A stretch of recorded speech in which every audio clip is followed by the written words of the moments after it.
Nous sommes aujourd'hui devant la villa à la Pinède qui se trouve à l'extrémité de la rue Reine-Cros et où vécut pendant 10 mois Georges Bernanos et sa famille.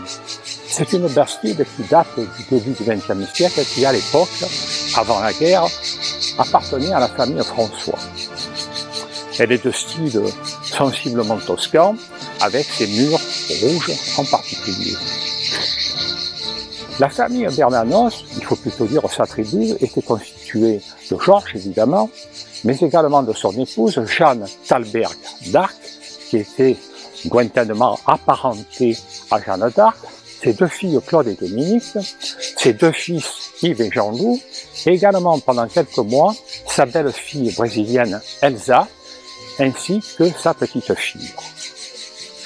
Georges Bernanos est né le 20 février 1888 à Paris et est décédé à l'âge de 60 ans, c'est-à-dire en 1948, exactement le 5 juillet, à Neuilly-sur-Seine. C'est un auteur célèbre, connu, qui a écrit en particulier Sous le soleil de Satan, publié en 1926, qui a publié également le journal d'un curé de campagne, qui a publié en 1938 Les grands cimetières sous la lune, et enfin sera publié après sa mort en 1948 le dialogue des Carmélites.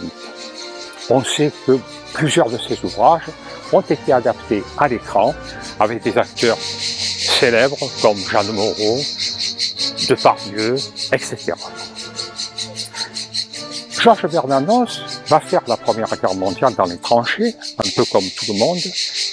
Il finira brigadier, mais sera blessé grièvement plusieurs fois, et en particulier à une de ses jambes qui le rendra invalide pour la vie.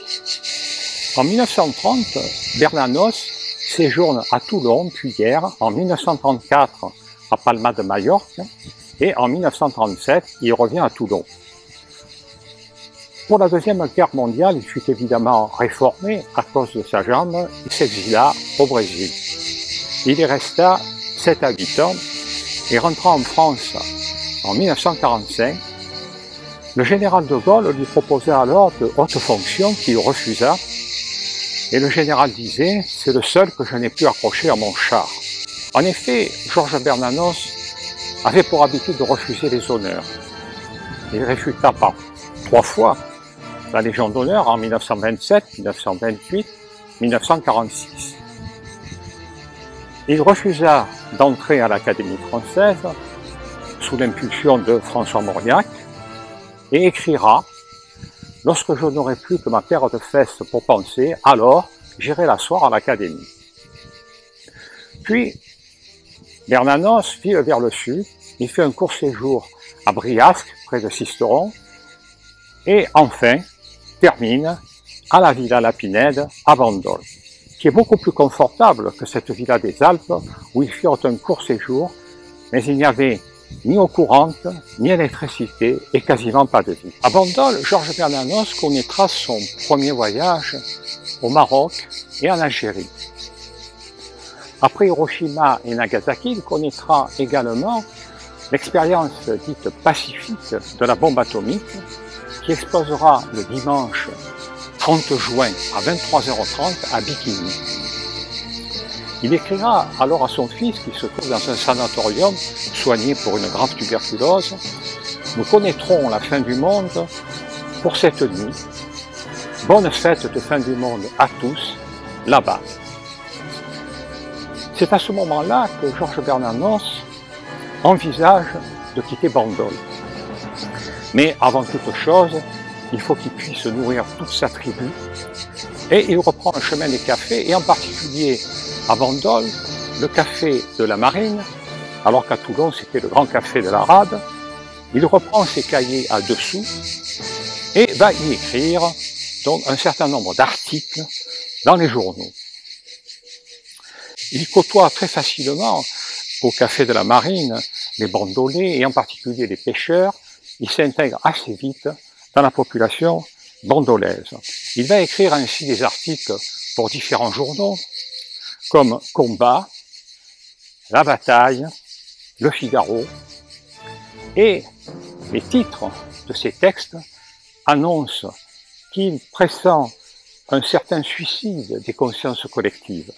C'est le cas par exemple des générations de Munich, Mon corps, ère chrétienne ou ère atomique, et enfin, le monde a-t-il perdu tout espoir? En 1946, à Bandol, il écrit à l'homme politique André Scharrer et dit qu'il a une vision un petit peu différente du métier d'écrivain. Il pense plutôt à une mission sacerdotale et une aventure spirituelle. Il écrira également, probablement sur une des tables du Café de la Marine, le texte sur Toulon. Toulon qu'il avait aimé avec ses amis et qu'il va parcourir, et il constate alors que Toulon, après le sabordage, les bombardements, a évidemment complètement changé. Mais il ne veut pas pleurer Toulon car il est confiant dans sa renaissance. On ne pleure que les humains, dit-il. Et lorsqu'il marche, il va s'apercevoir qu'il est sur une des vieilles dalles qui appartenait au grand café de la Rade, qui bien entendu aujourd'hui n'existe plus et qui était sa base d'écriture à Toulon. Il va faire également la rencontre de Rému, qui est son voisin. Et Rému, en mars 1946, descend avec sa voiture de Paris, se dirige vers Bandol et il a un accident de voiture, il se fracture le tibia et est obligé de rester alité dans sa villa. Georges Bernanos lui rendra souvent visite et vont se tisser entre eux des liens amicaux.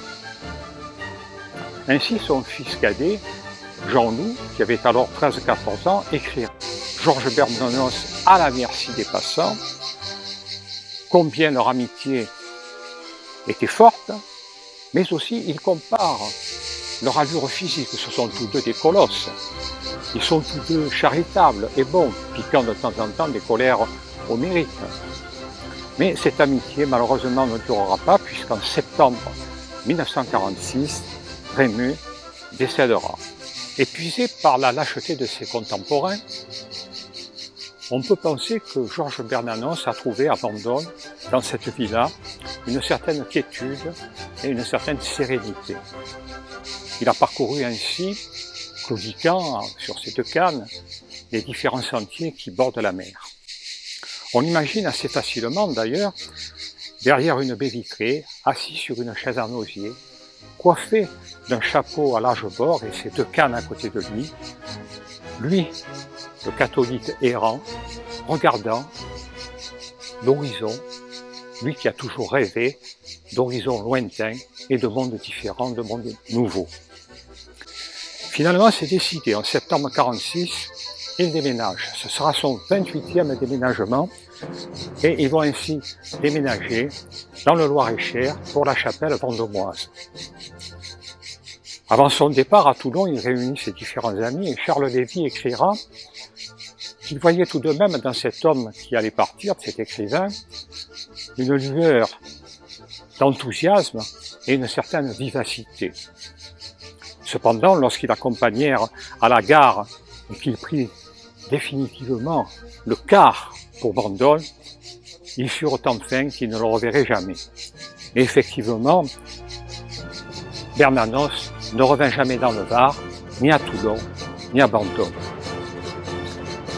Écrivain visionnaire, anticapitaliste convaincu, écrivain du désespoir et de la foi, on nous compare souvent à un autre écrivain commençant par la lettre G, son prénom commence par la lettre G, Georges.